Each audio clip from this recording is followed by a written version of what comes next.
when he was captured, he had the vice president's phone number on him. And then that leads to well, where were you flying out of? And well, he was flying out of Ilopango. And then the journalists start going and checking the phone records in El Salvador, which were public information, and finding these innumerable calls up to the vice president's office. I will tell you, Director Deutsch, as a former Los Angeles police narcotics detective, that the agency has dealt drugs throughout this country for a long time.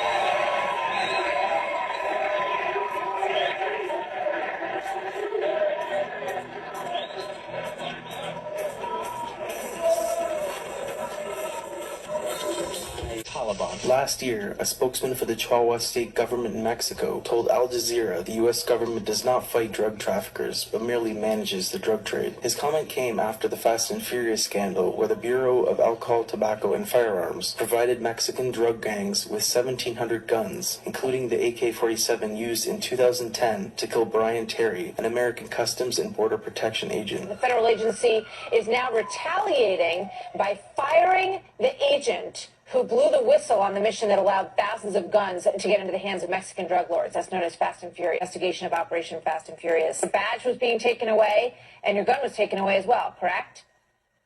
That's correct.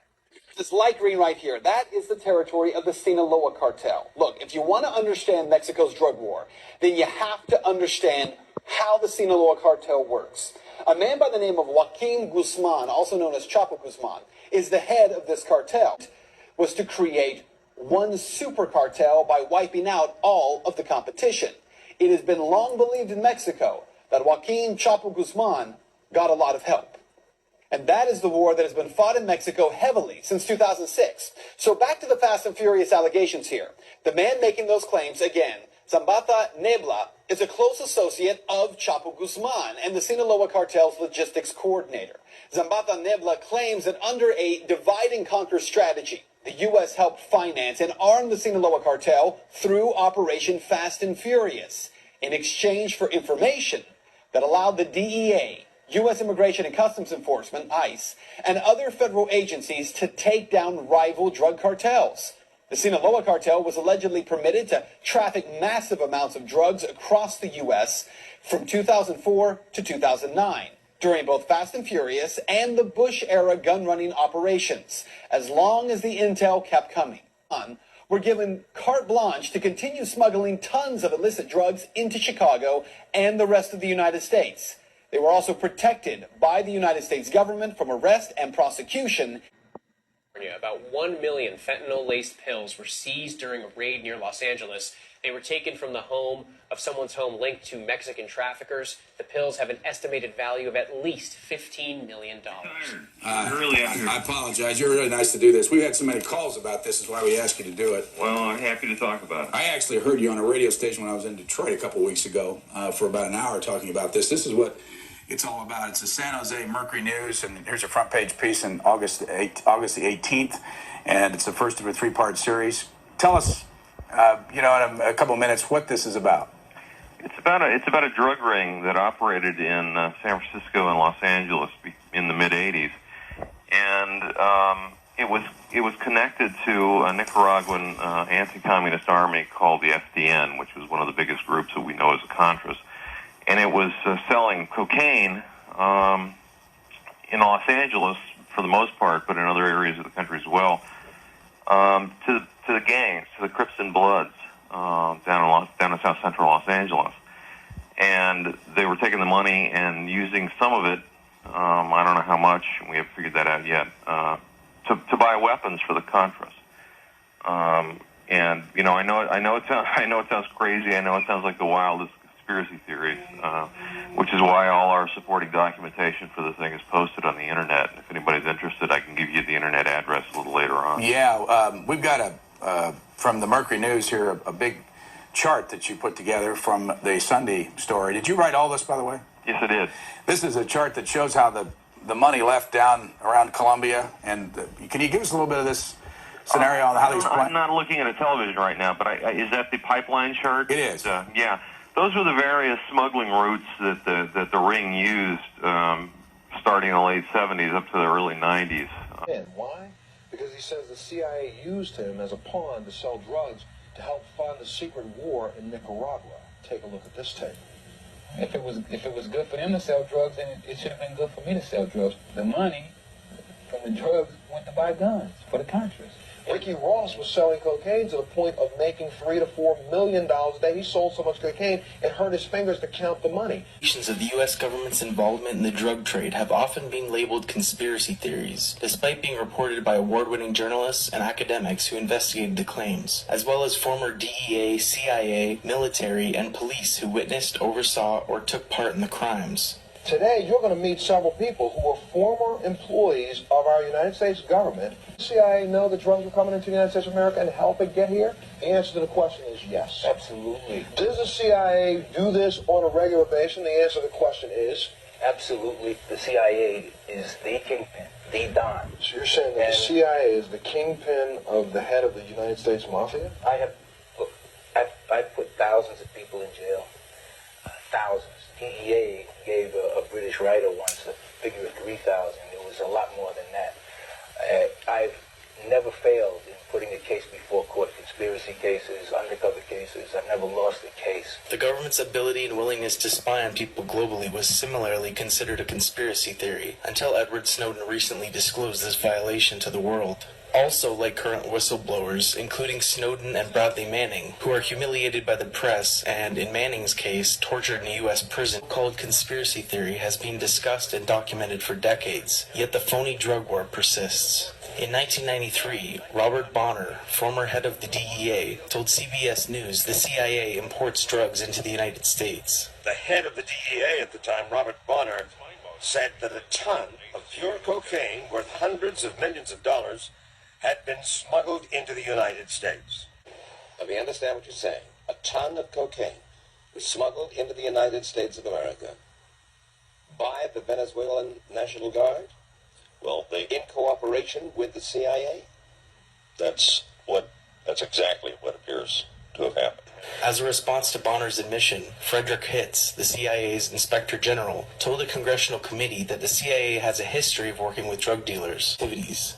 According to Alfred McCoy, historian and author, the U.S. government's management of the drug trade can be traced to World War II. He claims the CIA and other intelligence agencies facilitated the establishment of new hubs for opium production, heroin refining, and drug distribution in Southeast Asia after the suppression of the American and Turkish heroin trade. Facts.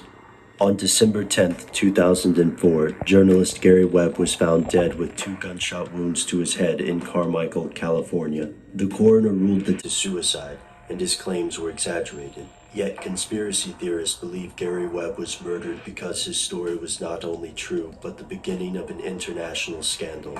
So what did he actually write? Here's where it gets crazy. In this series, Webb alleged that Nicaraguan Contras were responsible for the Los Angeles crack cocaine epidemic of the 1980s. He also claimed that the CIA knew of these operations and, at the very least, ignored them. At worst, he alleged they actually covered up the crimes. With extensively documented sources, Gary Webb built a case that argued the Contras were able to somehow get cocaine into the U.S. and get cash out much more easily than other drug-running organizations. Without having to pay the cost of transportation, the Contras were able to sell cocaine at bargain basement prices. Webb claimed that this cheap cocaine flooded the market, enabling the crack epidemic. While these allegations were severe, they were not far-fetched. In South and Central America, it's not unusual for revolutionary groups to use the drug trade as a way to raise money. Other groups such as FARC and the Shining Path have both employed similar strategies. Yet why were the Contras able to move their product with such ease? According to Gary Webb, it's because they had the support of the CIA. Webb never claimed that the CIA provided outright assistance to the Contras, but he did claim the CIA had knowledge of this drug trade for some time.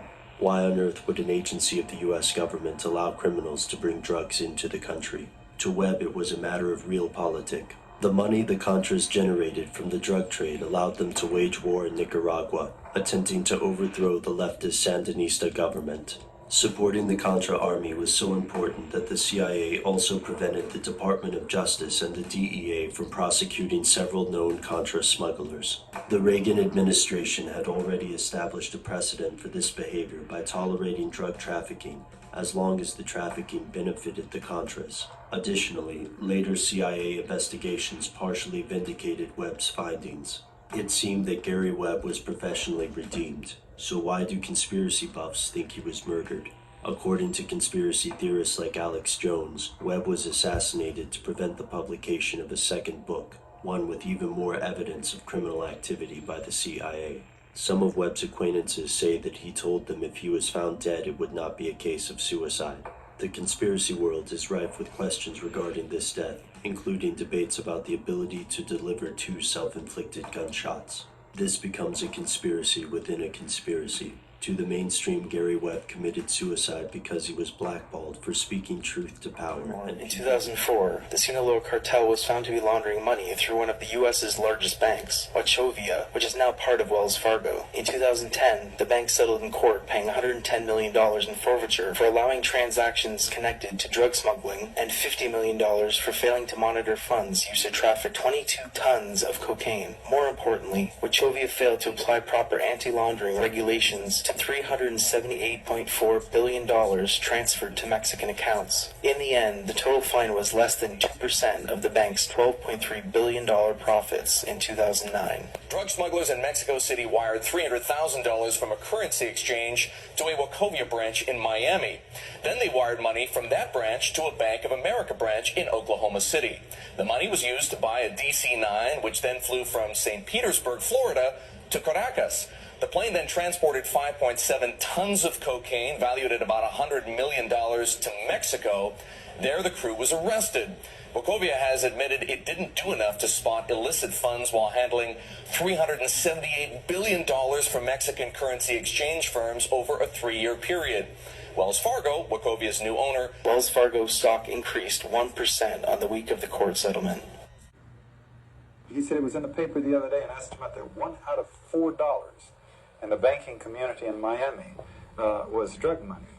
Now, you have that kind of money and tolerance of the thing at the top. The White House involved, Oliver North getting memos back and forth with Robert Owens saying these people were working or smuggling drugs, knowing about it, giving protection, Ed Meese giving protection, fending off investigations. George Bush, through Greg Rodriguez and the others, actually flying the drugs. If they were interested if they were really interested in purging our society from drugs, you could do it pretty quickly if you went after the bankers, so they couldn't profit from it anymore. And then you impeached Bush and jailed him and a bunch of other people at that level, and just the information that they have, and started locking people up at that level, then start down, and you could dry this thing up. Governments and corporations continue to run wild, disregarding the law and democracy globally, yet most people do not care. According to Shane and Thompson, the DEA currently has 87 offices in 63 different countries and close partnerships with governments that keep the CIA at arm's length. It seems the powers that be have no intention of letting popular opinion about drugs, especially cannabis, get in the way of their profitable global schemes.